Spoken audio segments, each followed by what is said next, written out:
조의대 파기환송에 대해서 얘기하면서 그 서류 다 봤냐? 네. 그거 가지고 계속 공방이 있던데 정리 좀 해주십시오. 제가 뉴스 쭉 보다가 그러니까 지쳐가지고 쓰러졌는데. 그 조의대 대법원장이 국감장에 나왔는데 네. 답변을 한마디도 못했어요. 네. 그러니까 법원행정처장이 5월 2일 날, 그러니까 파기환송 판결 다음 날 국회에 나와서는 제가 질의했을 때 전자문서화해서 스캔해가지고 대법관들이 모두 스캔해 간 것으로 확인이 되고 있다. 그러니까 요즘 이거잖아요. 7만 페이지 다 읽었다 이렇게 답변했어요. 그렇죠. 처음에 그러니까 그랬죠. 사건이 오자마자 전원합의체 해부됐는데 전원합의체 해부되고 나서 이틀 있다가 잡혀가지고 이 뭡니까 투표했는데 그럼 언제 다 읽었냐 이거를 이게 이제 발단이 된 거 아닙니까? 7만 페이지를. 네. 그렇죠. 맞아요. 그랬더니 7만 페이지가 A4지 박스로 거의 30박스라면서요.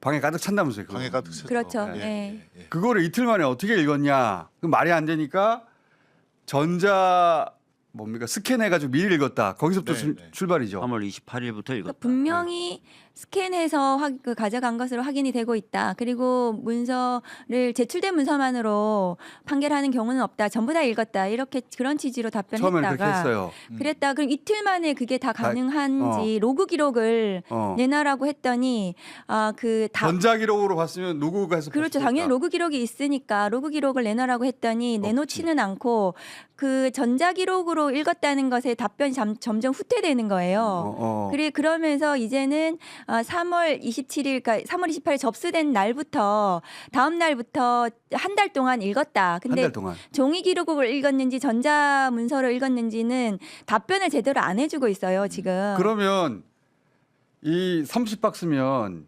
그 대법관한테 30박스, 그 300박스가 배달돼야 되잖아요. 그렇습니다. 그래서 그 네. 복사한 기록을 내놔라. 네. 복사한 자료도 있을 거 아니에요. 그걸 내놔라 그래도 그것도 안 내놓고 있어요. 70만 장이 있어야 되는 거 아닙니까? 있어야 되는 10명한테 거죠. 보내려면. 그렇습니다. 실무 직원의 증언으로는 복사했다는 얘기를 자기는 들어본 적이 없다는 거죠. 70만 장을 어디서 복사했다는 거예요?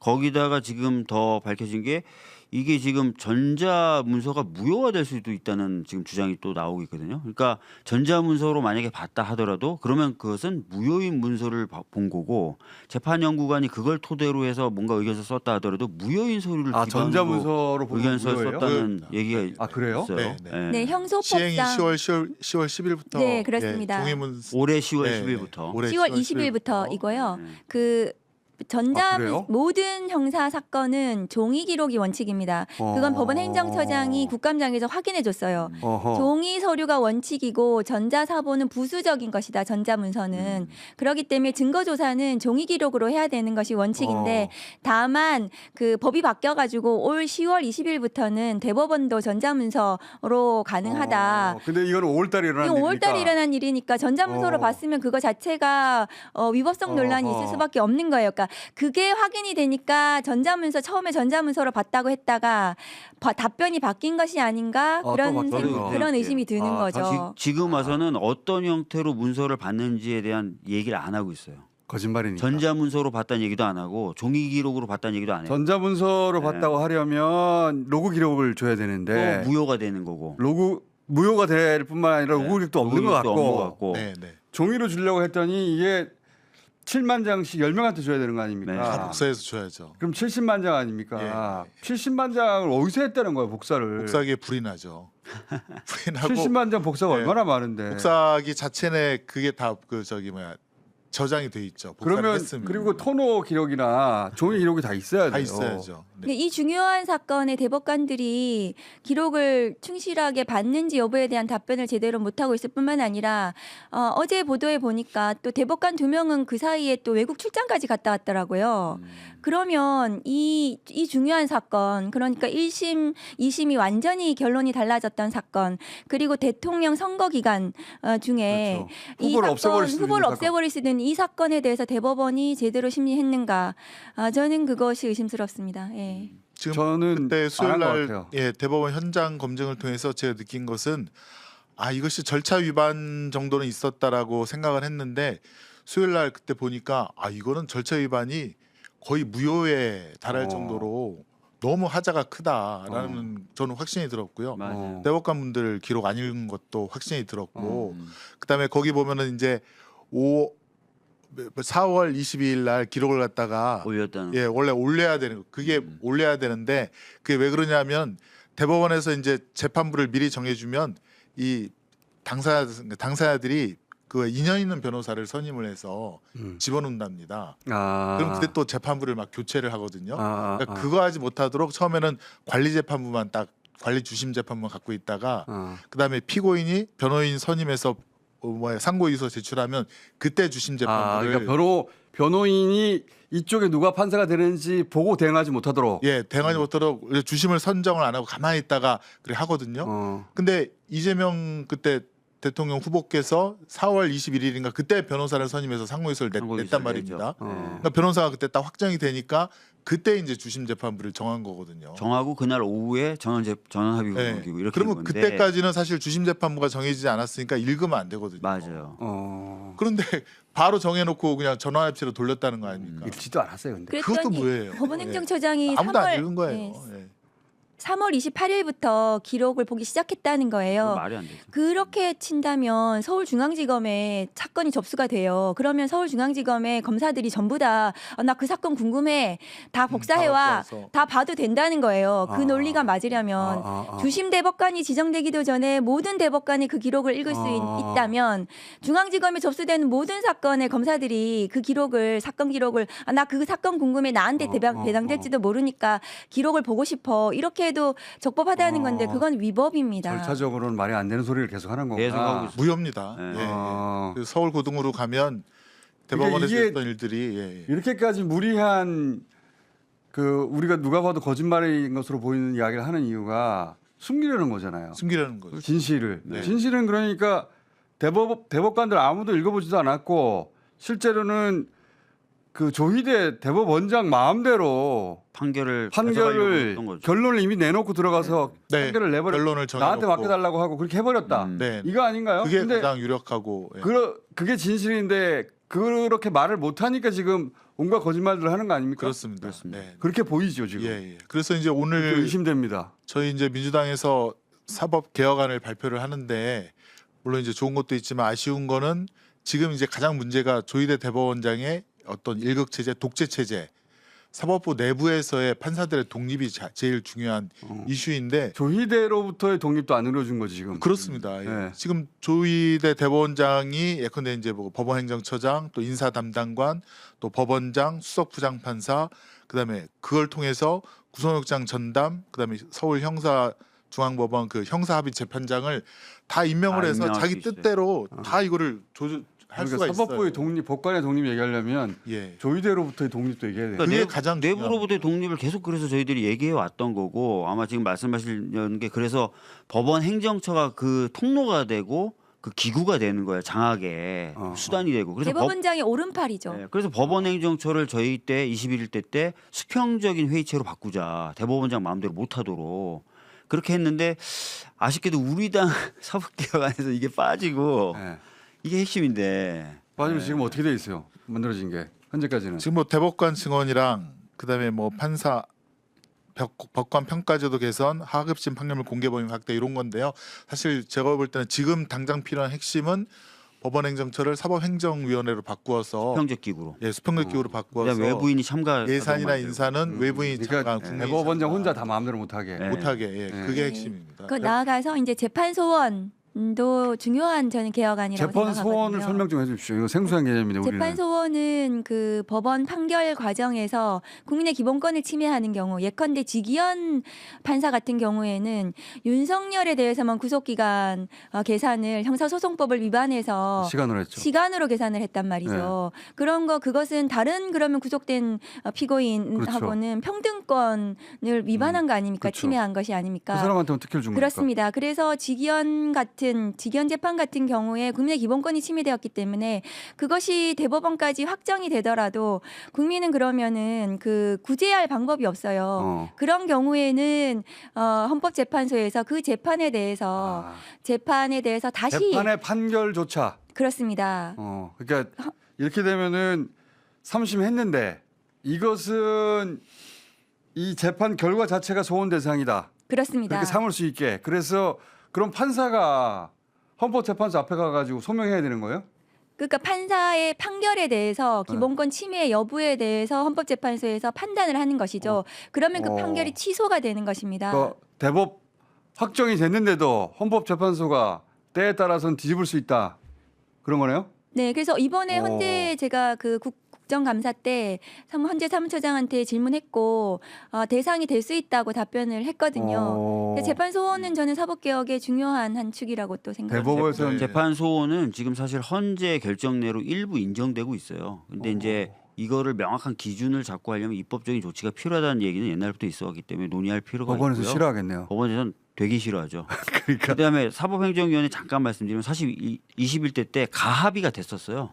법원까지도 찬성하는. 이걸로 예, 외부 인사가 들어와서 인사하고 예산에 대해서 감시하고 감독하고 지금 하려고 의견을 하는 낼 수 있도록. 것을 예. 어느 정도는 합의가 됐었어요? 합의가 됐었는데 아까도 말씀드렸던데 이번에 우리 당에서 발표할 내용에서는 이게 빠져 있어서 이게 핵심이거든요. 법원 내에서 판사의 독립을 위해서. 왜 빠졌을까? 예. 이건 또 이 사법개혁을 만든 분들한테 물어봐야 되겠네. 네. 아십니까 혹시 왜 빠졌는지? 그거는 글쎄요. 그 빨리 빌드업을 시켜야 되는데 빌드업이 아니라 사실은 내용은 다 나와 있습니다. 다 나와 있고 21대 때 아까 예, 말씀드렸던 대로 2018년도 거의 가합의가 돼 있었어요. 네. 예. 조희대의 대법원이 윤석열의 내란에 가담을 했다면 매우 심각한 문제가 발생합니다. 네. 당연하죠. 가담을 했다는 그 자체만으로도 심각한데 네. 그 이상의 문제가 발생해요. 왜냐? 지금 내란범들은 결국 조희대의 대법원을 통해서 범죄 사실이 확정됩니다. 그렇죠. 그렇기 때문에 이게 굉장히 심각한 문제라는 거야. 이거 제일 심각한 문제야. 네. 이거를 다행히 임태훈 소장님이 지금 관심을 많이 갖고 있더라고요. 자, 윤석열의 계엄 선포 직후 조희대 대법원은 간부회의를 열었습니다. 저희가 지난 금요일에 이 부분 다뤘었죠. 네. 그 회의에 참석했던 게 천대엽이에요. 천대엽이가 거기 참석했거든.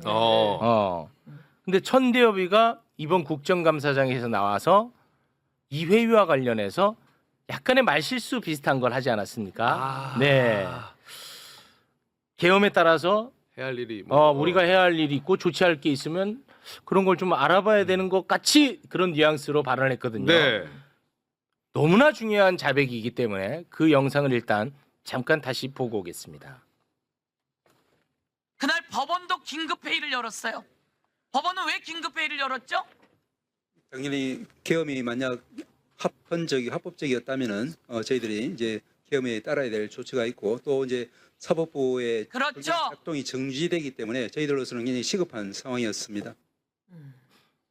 굉장히 중요한 힌트입니다. 계엄에 따라야 할 조치. 굉장히 중요한 단서입니다, 이거. 네. 자, 계엄 당시 보도를 보면요. 대한민국 조희대 대법원이 어떤 스탠스였는지 우리가 엿볼 수가 있어요. 근데 이 얘기를 우리가 거의 안 하고 있었어. 네. 조희대 대법원은 윤석열의 내란에 동조하려고 했던 것 같아. 그러다가 국회에서 계엄 해제 요구안이 통과가 되고 바로 태세 전환을 했던 것 같습니다. 자, 보겠습니다. 예. 12월 4일 0시 33분 채널A 보도 소개 네. 부탁드립니다. 자, 보도를 보면 대법원 계엄 상황 형사재판 관할 검토 중. 계엄의 이 재판을 누가 어떻게 아, 할 것인가에 대한 검토를 했다는 보도입니다. 시간이 12시 33분. 33분입니다. 네. 그리고 0시 46분 조선일보의 보도 소개 부탁드립니다. 대법원 비상계엄 관련 긴급 심야 간부회의 진행이고 내용을 보면 비상계엄에 따라 사법권의 지휘와 감독은 계엄 사령관에게 옮겨간다. 와, 다 내어주겠다는 거야. 계엄 사령관 지시와 비상계엄 매뉴얼에 따라 향후 대응을 마련할 것이다. 야, 이거 완전 전적으로 함께 하겠다는 겁니다. 네. 자, 그러다가 소름 끼치네. 계엄 해제 요구안이 국회에서 통과가 됐어요. 됐죠. 네. 통과가 된 직후 어떤 식으로 태세 전환을 하는지 보겠습니다. 자, 2대1 보도를 보면요. 대법원 긴급 간부회의, 계엄령 효력 등 검토와 함께 내용을 보면 조희대 대법원장은 국민의 기본권 이제서야 기본권 운운합니다. 국민의 기본권을 수호하는 보루로서 사법부의 역할을 강조하며 각급 일선 법원에 전달할 내용이 있는지 등을 검토하는 것으로 전해졌다. 이 자식들이 이런 식으로 태세 전환을 하는 오. 듯한 모습이 보이죠. 네. 심각합니다. 그러네. 임태훈 소장님, 와, 진짜 이거는- 훌륭합니다. 네, 저희가 금요일 날 기자회견을 했는데요. 그 국회에서 한 이유는 제가 이제 군사법원 법사위에 참고인으로 출석하기 전에 저희가 마침 대법원에 정보공개 청구한 게 답변이 왔어요. 그 전날. 네. 그래서 뭐 이걸 묵혀둘 이유가 없어서 저희가 정보공개 청구를 뭐 한 하셨어요? 8가지 했는데요. 네네네. 그 작년 11월 1일부터 올해 6월 3일까지 대법원장 한남동 공간 출입 기록하고요. 계엄 당일 날과 그 다음 날 법원 청사, 대법원 청사를 출입한 공무원의 출입 기록, 그리고 비공무원의 출입 기록, 예, 요걸 청구를 했는데 네. 요거는 비공개 결정이 났습니다. 안 보여주겠다. 안 보여주겠다. 그 누가 결정하는 거예요? 비공... 대법원이요. 와. 그래서 근데 그 비공개 사유가 정말 웃겨요. 사생활 침해 우려가 있다. 뭐 자기 집이냐, 이 거기가? 그러니까요. 그 공간은 자기 집이기도 하지만 공무를 하는 곳입니다. 그럼. 그래서 공간에 대한 출입 기록은 사생활이 아니라 왜 이걸 출입 기록 다 남기냐면 부패방지법, 그러니까 뇌물이나 이런 것들 왔다 갔다 할까봐 다 감시하도록 되어 있습니다. 네. 그리고 이분들의 안전한 공간을 확보하기 위해서 그러기도 하고요. 근데 더 문제는요. 나머지 자료들은 부존재한다는 게 나왔어요. 어떤 뭐냐면 이틀 동안 그 열린 대법원, 그러니까 첫날 열린 대법원 간부 회의 관련된 정보. 계엄 당일? 그러니까 예, 네. 당일날. 그러니까 회의에 누가 참석했는지, 네. 참석자 명단, 그리고 회의록 이런 것들을 쭉 저희가 내놓으라고 했더니 네. 없다라고 얘기를 하고 있습니다. 아, 그게 핵심이거든. 네, 그리고 없어. 대법원 및 법원 행정처에서 열린 회의 전체, 그러니까 이거 말고 긴급 간부 회의 말고도 한 회의들이 있으면은 다 관련 정보 내놔라. 저희가 적시를 다 해서 내놓으라고 했고요. 그리고 2월 3일에서 4일에 열린 대법관들의 회의도 있으면 이 회의 관련된 정보도 내놓으라고 얘기를 했습니다. 그리고 작년 11월 1일부터 6월 3일까지 대법원장 관용차 운행 일지와 법원 행정처장 관용차 일지를 내놓으라 그건 했는데 없다고 다 했지. 부존재를 한다고 했습니다. 그래서 이 8가지에 대해서 저희가 정보 공개 청구를 했는데 일단 부존재 결정을 했고 비공개 청구한 것에 대해서는 저희가 절차대로 밝긴 하는데 이게 저는 내란 특검이 수사를 해야 되는 상황이 발생한 것입니다. 왜냐하면 조희대 대법원장이 분명히 심야 간부 회의를 하라고 지시를 했어요. 그리고 본인도 참석을 했고 아까 얘기한 천대엽 처장도 참석을 했지만 배형원 법원 행정처 차장 그리고 실장급 간부들 그리고 관련 심의관들이 모두 이 회의에 참석을 했고요. 네. 그리고 앞서 말한 것처럼 저희가 대법원 관계자가 비상계엄에 따라서 사법권이 넘어간다라는 네. 얘기도 했지만 이게 무슨 얘기냐면요. 통상적으로 을지연합훈련을 하면 충무계획 그러니까 국가 비상계획에 따라서 계엄 사법 사무는 전시계엄 사무로 넘어가게 되어 있습니다. 그리고 포고령 위반자 중에서 중요 사건은 통상적으로 계엄사에 있는 지구계엄사령부나 지역계엄사령부에 설치된 군사법원이 담당하지만 네. 포고령 위반자가 몇 명이 되겠습니까? 엄청 많을 거 아니에요. 어마어마하겠지. 네. 그러면은 전국에서 체포된 사람들은 어디서 재판을 해야 될까요? 민간법원, 즉 대법원이 관할하는 중앙지법이나 서부지법 이런 데서 재판을 하게 돼 있습니다. 그 사무를 누가 관리 감독하냐면 계엄사령관이 법원 행정처장을 통해서 지휘하도록 되어 있어요. 그러니까는 이 계획대로 실시하려고 회의를 한 겁니다. 그렇게 보여요. 그러니까 네. 요 회의를 개최한 것 자체가 계엄 임무를 수행한 거예요. 그러니까 계엄 임무를 불법이라는 것을 인지하고도 했기 때문에 근데 맞아. 이제 모른다고 하겠죠. 왜냐면 전쟁이 안 났는데. 아, 그럼. 예. 그러니까 어떻게 해야 되냐면 처음에 야 이거는 불법 계엄의 소지가 높으니까 아무것도 하지 마라는 발언이 나와야 되는데 회의를 했다는 거는 계엄에 이 불법 계엄에 동조해서 응원군 역할을 하려고 했던 거예요. 네. 즉 조희대 대법원장과 법원행정처장이 반란에 가담한 겁니다. 맞다니까 진짜. 그러니까 요것만 하더라도 조은석 특검이 대법원과 대법원장과 법원행정처장에 대한 압수수색영장을 신청하고 소환 조사, 강제 수사를 해야 돼요. 영장이 안 나오겠지. 안 나오겠죠, 당연히. 이 심각해졌어 이제. 네. 사실 이 구도가요. 뭘 생각하시면 되냐면 박성재 법무부 장관은 당시에 법무부에서 관부회의를 열어가지고 합수부의 수사검사를 누가 파견할 것인지 그리고 출국 금지를 시켜야 되고 교도소의 수용 인원 파악하는 그 일을 했지 않습니까? 네. 사실은 똑같은 과정인 거예요. 아까 천대엽 법원행정처장이 뭐라고 했어요? 합법적인 계엄이라면 저희가 해야 할 일이 있기 때문에 박성재 법무장관에서 똑같은 얘기를 했지만 윤석열이 계엄 선포하자마자 시민들은 거리로 뛰쳐나왔고요. 네. 그리고 저 같은 그냥 평범한 변호사들조차도 계엄 포고령 1호가 뭐였으면 정치활동 금지였어요. 이건 네. 위헌이다. 그럼요. 더 이상 볼 것도 없다. 그리고 중간에 보면 뭐 그 의료 거부하고 있는 의사들 처단하라 이런 게 들어가 있는데 그 와중에 합법적인 계엄이라면 해야 아니, 할 말이 일을 안 따지고 되고. 있었다? 네. 지금 말씀하신 그대로예요. 이거. 이게 쉽게 말하면은 계엄사령관의 지시를 어떻게 수행할 건지 준비했다 이런 뜻이잖아요. 그렇습니다. 계엄에 동조했다는 뜻인데 네. 대법원은 이런 일이 생기면 어떻게 해야 되냐면요. 계엄이 합법인가 위헌적 요소가 있는가를 먼저 검토해야 됩니다. 그게 상권 분립에서 사법부가 해야 될 일인데 그렇지. 사법부가 불법 계엄에 어떻게 종속될 것인가 먼저 회의를 했다. 이거는 스스로 상권 분립을 걷어차버린 거예요. 네. 이게 만약에 사실이라면은 저는 대법관 저는 옷 벗어야 되는 상황이다. 네. 이렇게 보여집니다. 아니 그래서 저는 지금 굉장히 긴박한 상황이라고 봐요. 지금이. 전 조희대를 비판할 필요는 이제 없다고 봐요. 지금 비판의 영역을 넘어섰다니까. 이렇게 가다가는 지금 내란범들 다 풀려날 것 같다는 거예요. 저는 그게 걱정이 되는 거야. 그러니까 이게요. 뭐 복기해 보시면 한덕수 국무총리나 최상목 경제부총리 위시에서 국무위원들이 내란 가담 해놓고는 자기 나중에 하지 않았다고 다 거짓말을 했지 않습니까? 네. 그렇죠. 네. 하나같이 계엄하에서 윤석열에게 부역해놓고는 국회가 이를 해제하자 계엄에 동의하지 않았다.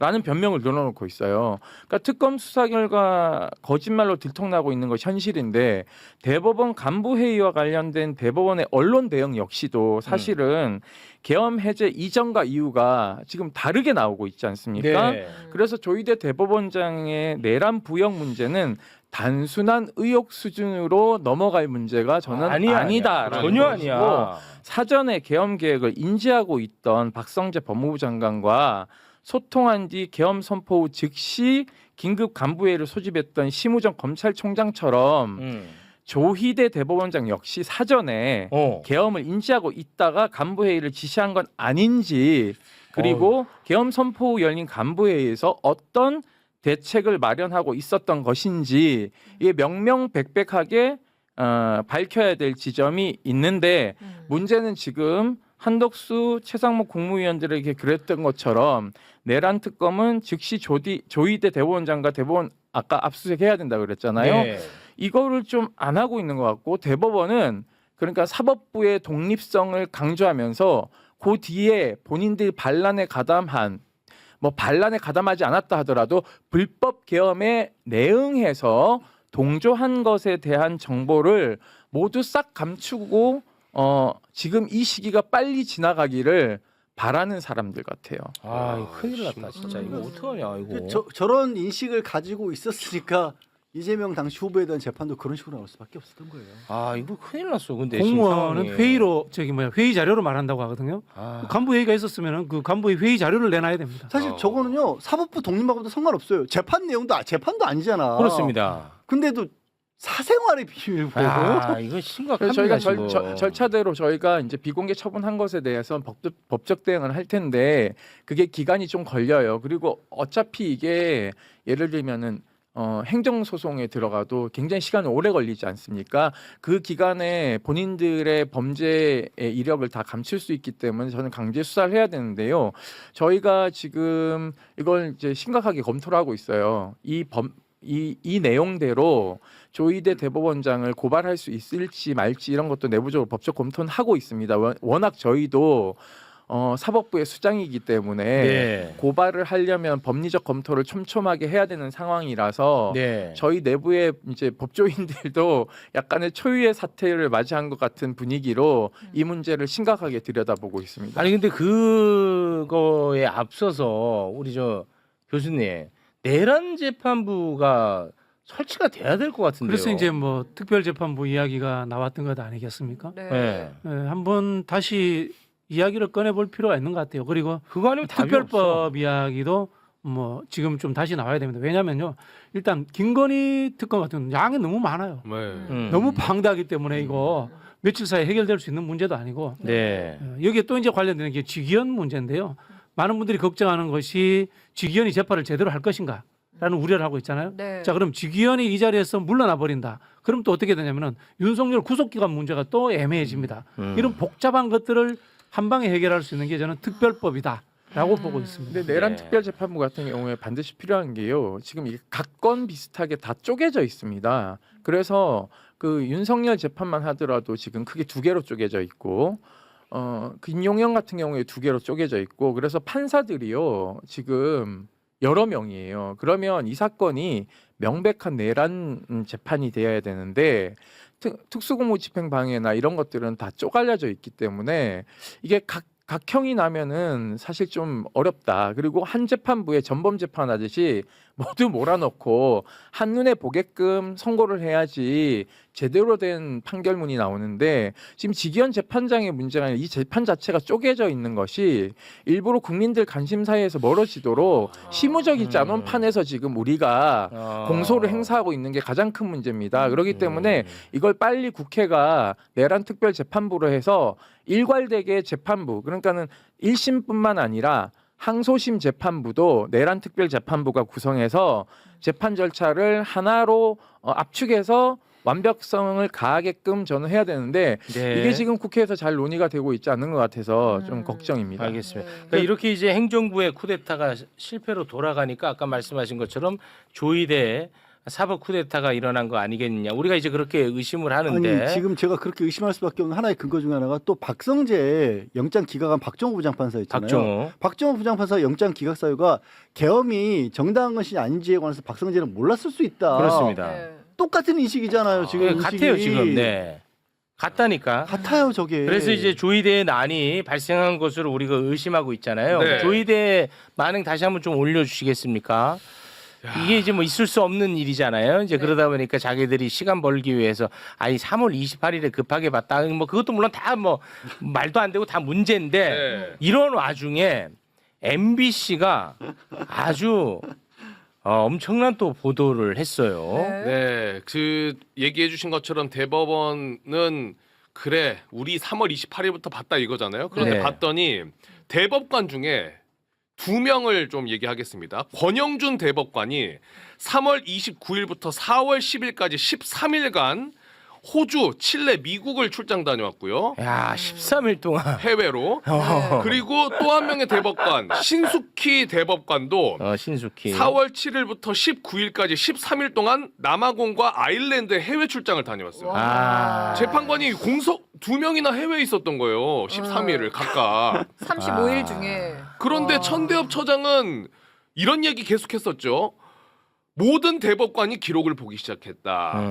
대법관 전원이 검토한 끝에 전원합의체 회부가 결정돼서 이런 얘기를 했는데 그럼 2명은 뭐 줌으로 통화했습니까? 말이 안 되지. 말이 안 되죠. 네, 말이 안 되는 것에 또 안 되는 게 또 나온 거예요. 네. 아니, 저는 이 천대엽 법원행정처장한테 좀 물어보고 싶은 게 이 두 사람이 이렇게 갔다 온 게 사실 MBC 단독이긴 하지만 4월에 2차례에 걸쳐서 우리 법관 여기 해외에 가가지고 이런 일 했어요라고 보도 자료까지 냈었어요. 그렇더라고요. 홍보했어요. 네, 자랑을 많이 홍보를 했더라고요. 했어요. 네. 그때까지만 해도 이거 감출 의지가 없었어요. 그러니까 너무 웃긴 거예요. 안 났잖아 뭐 하나도. 나 감출 의지가 없었고 그러니까 3월 28일 아니라니까. 아니라니까. 거짓말이야, 거짓말. 그래가지고 다시 이번에 아이고 두 사람 갔다 온 건데 그건 어떻게 됐냐라고 했더니 대법원에서 3명이라는 게 출장 중에도 필요한 경우 비서실로부터 자료를 받아 검토할 수 있다. 야. 그럼 7만 페이지씩 뭐 종이 갖다 줬다는 얘기예요? 뭐야 이게? 근데 형사 사건은 전자 기록으로 볼 수 없잖아요. 네, 그렇기 이번에 때문에 나왔죠. 저 말은 다 거짓말이죠. 아니, 그러니까. 네, 그러니까 말도 안 되는 얘기를 하는 거고요. 그 저희가 지금 내란 특검에 출석 요구를 받았어요. 저희가 최대 고발인이잖아요. 아, 네. 그래서 이제 그 소환 일정을 조율하고 있는데 저희가 숙제 검사로 간다 그랬지 않습니까? 네. 내란 특검이 제대로 지금 수사를 했는지 안 했는지 저희가 최대 고발이니까 가서 검사들 앉혀놓고 숙제 검사를 좀 해야죠. 윤석열 파면, 그러니까 헌재에 모두 주목이 되고 있을 때입니다. 법조기자들이 그쪽에 다 가 있거든요. 네. 헌재에. 예. 그러니까 대법관 2명이 뭐 남아공이니 호준이 어디 이렇게 그러네. 사실상 외유성이에요. 예, 예, 신경 사실상 외유성인데 이런 출장 가는 거가 그런갑다 하고 그냥 넘겼을 네. 것 같은데 근데 나중에라도 그걸 좀 떠올려 볼 수는 있을 텐데 그때 그러니까. 출장 갔었지 그 두 사람 이렇게 그러니까요. 음. 이게 오늘 MBC에서 단독 보도가 나왔는데 법원에서 대법관 2명의 해외 출장과 관련해서 홍보성 보도 자료까지 냈다라는 사실 역시도 서영교 의원실이 받은 출장 이력을 확인한 다음에 기자들이 되돌려서 그때 자료를 찾아보니 보도 자료가 나온 겁니다. 아하. 그러니까 일단은 대법원에서 국감 때문에 제출한 대법관들의 출장 이력이 먼저 확인된 거예요. 예. 예, 거기서부터 출발이 된 의혹이고 이제는 의혹도 아니고 이재명 대통령을 향한 대법원의 졸속 파기환송이 정말로 졸속 부실로 이루어졌다라는 증거가 추가됐다라고 봐야 되지 않을까? 추가죠. 추가. 예, 이렇게 봐야 될 것 같습니다. 정리해 봅시다. 예, 말씀해주신 대로 이재명 대통령의 선거법 사건이 졸속 부실하게 심리됐다라는 이유는 아무리 길게 잡아도 35일 심리가 되기 때문입니다. 예. 아무리 길게 잡아도. 네. 물론 이게 지금 논란이 되고 있는 소부배당 또는 전원합의체 회부 이런 것을 따지면 이틀 또는 9일밖에 안 된다라는 결론에 도달하지만 대법원에 사건이 접수된 게 3월 28일 그리고 선고가 나온 게 5월 1일이기 때문에 이게 35일밖에 안 되는 것이거든요. 그래서 원래 대법원이 밝혔듯이 4월 22일에 소부배당 및 전원합의체 회부가 이루어졌다면 이틀밖에 안 되는 것 아니냐 이런 논란 끝에 지난주부터 대법원이 새로 내놓은 해명이 바로 3월 28일 접수되자마자 전압으로 심리를 시작했다라는 해명입니다. 그런데 문제는 오늘 나온 이 대법관들의 출장 이력에 따르면 권영준 대법관이 3월 29일부터 4월 10일까지 그리고 신숙희 대법관이 4월 7일부터 4월 19일까지 각각 13일간 해외 출장을 갔다 왔다는 사실이 확인이 됐습니다. 이 두 대법관이 비슷한 시기에 해외 출장을 갔다 온 것인데 우리가 주목해야 될 것은 4월 10일이라는 날짜입니다. 4월 10일은 권영준 대법관이 해외 출장을 마치고 귀국한 날이고요. 신숙희 대법관은 4월 10일에 여전히 해외에 있었던 시기입니다. 네. 그런데 4월 10일에 검찰의 상고 이유서가 접수됩니다. 상고 이유서라 하면 검찰 입장에서는 이제 이게 유죄입니다. 2심에서 무죄가 났는데 이재명 후보가 그런데 그게 틀렸습니다. 유죄가 맞습니다. 그러니 다시 판단해 주십시오. 이러이러한 이유로 이것은 상고되어야 합니다라고 대법원에 제출하는 걸 말합니다. 그렇습니다. 그렇기 때문에 지금 7만 쪽의 사건 기록을 종이로 보지 않았다라는 심증이 굳어져 가고 있는데 심지어는 사건 기록 인계조차 제대로 됐다는 기록이 지금 없는 상황이잖아요. 가필이 되거나. 그래서 대법원이 거기에 대해서도 하는 해명은 이게 상고심 3심이니까 대법관들이 판결문과 재판 기록만 봐도 된다라는 해명을 하고 있거든요. 그런데 아무리 재판 기록만 봐도 된다고 쳐도 검찰의 상고 이유서는 꼭 봐야 될 텐데 그러면 해외에 2명이나 대법관이 나가 있었는데 그 2명의 대법관이 도대체 4월 10일 접수된 검찰의 상고 이유서는 어떻게 받느냐 이렇게 의문이 제기될 수밖에 없습니다. 귀국하고 봤습니다. 이렇게 하겠죠. 그렇게 되면 3월 28일부터 심리를 시작했다라는 거짓말이 됩니다. 그러니까요. 네, 이게 저도 지금 그러니까- 그냥 허탈하게 얘기하는 네. 거예요. 허탈하게 뭐 이렇게 문제 제기하면 이렇게 얘기하고 다 그냥 궤변처럼 들리는데 그렇습니다. 뭐 그런 식으로 얘기하겠죠 또. 그래서 대법원이 스스로 그렇게 중대한 사건이라고 얘기를 해놨지만 적어도 전원합의체 심리가 그 중대한 사건에 있어서 제대로 되려면 신숙희 대법관까지 귀국한 4월 19일 이후에야 가능하다는 의미가 됩니다. 예. 전원합의체 심리를 하려면. 그러면은 애초에 처음에 대법원이 내놨던 4월 22일 소부배당 및 전압회부가 맞지 않느냐. 이틀 심리가 결국에는 맞는데 뒤늦게 3월 28일로 거짓말하고 있는 거 아니냐라는 의혹이 더 커질 수밖에 없습니다. 네.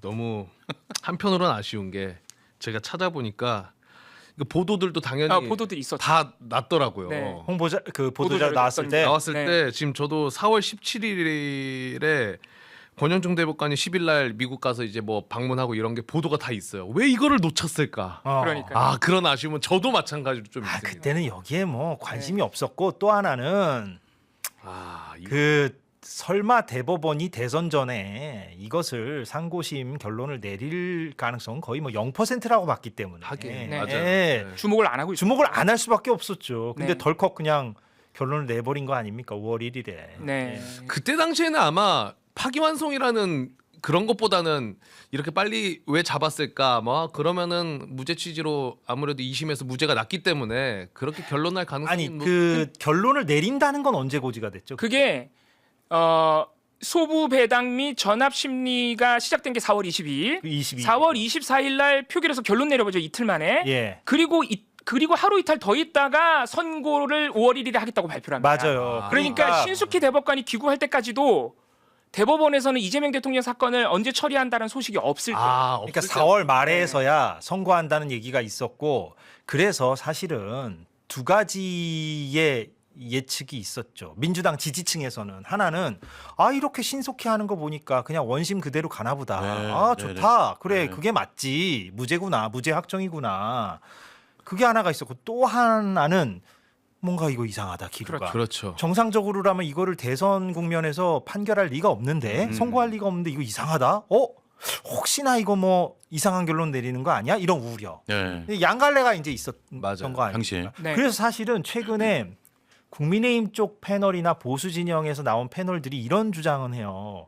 그때 당시에 민주당 사람들이 선고한다고 하니까 5월 1일에 선고를 한다고 대법원이 밝히니까 너희들 박수치고 좋아하지 않았냐. 그런데 이제 와서 결론이 파기환송으로 나오니까 말 바꾸는 거 아니냐. 입장 바꾸는 거 아니냐. 이렇게 지금 얘기를 하기도 해요. 근데 이건 말이 안 되는 게 이게 우리가 늘 이 자리에서 저희가 여러 번 강조했지만 이번 대법원 졸속 판결의 문제는 형식과 내용의 불일치라고 제가 여러 번 말씀드렸잖아요. 그러니까 신속히 한다는 것은 원심 그대로 갔을 때 신속히 할 수 있는 거예요. 최근에 그 통계 기사 좋은 게 나오지 않았습니까? 네.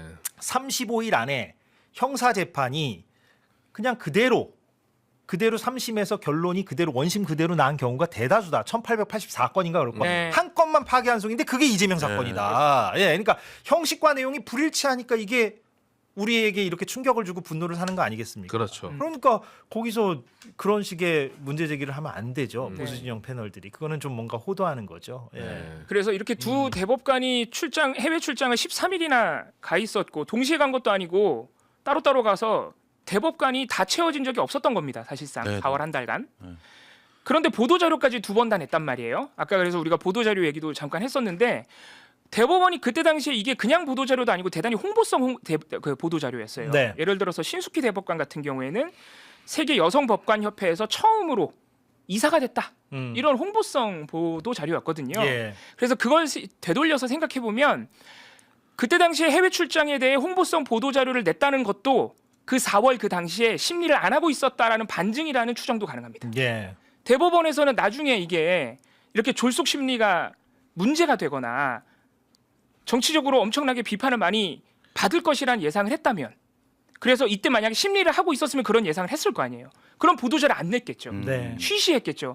그런데 이때 보도자료를 내고 홍보를 했다는 거는 이때 졸속 심리 논란은 아예 예상을 못했고 예상을 못한 이유는 그때 아마 심리를 안 하고 있었기 때문일 것이다. 이렇게 추정도 가능하고요. 네. 대법원에 대해서 이 논란의 해외 출장에 대해서 해명도 나왔거든요. 근데 물론 해명이 안 되지만 일거는 드리면 두 대법관의 출장은 국제회의 등 국제 일정이었기 때문에 변경이 어려웠고 출장 전부터 배당을 중지하는 등 업무에 지장이 없도록 했다. 이렇게 해명했습니다. 동문서답입니다. 예, 이게 이재명 대통령 사건에 대해서는 전혀 해명이 누가 출장 가지 말라 그랬습니까? 그렇습니다. 예. 그걸 뭐라고 하는 게 아니잖아요, 지금. 그러니까 업무에 지장이 없었다라는 사실 근데 얘기예요. 그것도 뭐라고 하고 싶어요. 지금 일정 보니까 사실상 뭐 외유성도 있어요. 뭐 막 여러 군데 갔어요. 또 네. 출장도 13일 동안 권 대법관은 어디 갔습니까? 그 호주, 칠레, 미국을 막 쫙 돌았고 전 세계를 돌았죠. 신숙희 대법관은 남아공과 아일랜드를 돌고 왔는데 뭐 그건 그렇다 치고 동문서답을 하고 있군요. 대법원은. 그리고 그 합을 해외에서 어떻게 뭐 서류를 받아서 맞췄다고 하더라도 시간 자체가 다르잖아요. 이 시차가 있기 때문에 그 찾아보니까 지금 시간 기준으로 했을 때 호주가 2시간 빠릅니다. 저녁 7시 반. 네. 그리고 칠레가 지금 새벽 5시 반. 미국도 워싱턴 DC 기준 새벽 4시 반. 시차 적응을 매우 잘하시나 봐요. 그러니까요. 남아공은 지금 10시 반입니다. 오전. 남아공은 오전 10시 반. 아일랜드는 오전 9시 반이에요. 이거 어떻게 맞출 거예요, 이게? 시간을 아예 다른데. 체력이 좋으신가 봐요. 자, 그러니까 진짜 이게 너무 미치겠는 거예요. 그러니까 도대체 누가 무슨 기록을 봐서 도대체 이렇게 내렸느냐. 로그인 로그 기록도 지금 안 내놓고 있으니까 그리고 자기네들끼리도 지금 말이 계속 바뀌면서 안 맞거든요. 그렇죠. 너무 지금 답답합니다 이거. 네. 그게 말입니다. 그러니까 결국에는 졸속 심리였다는 것을 다시 한번 입증해주는 또 다른 증거다 이렇게 그냥 정리하고 넘어가면 될 것 같습니다. 사실 우리가 알고 있는 걸 재확인하는 거니까요. 네. 예.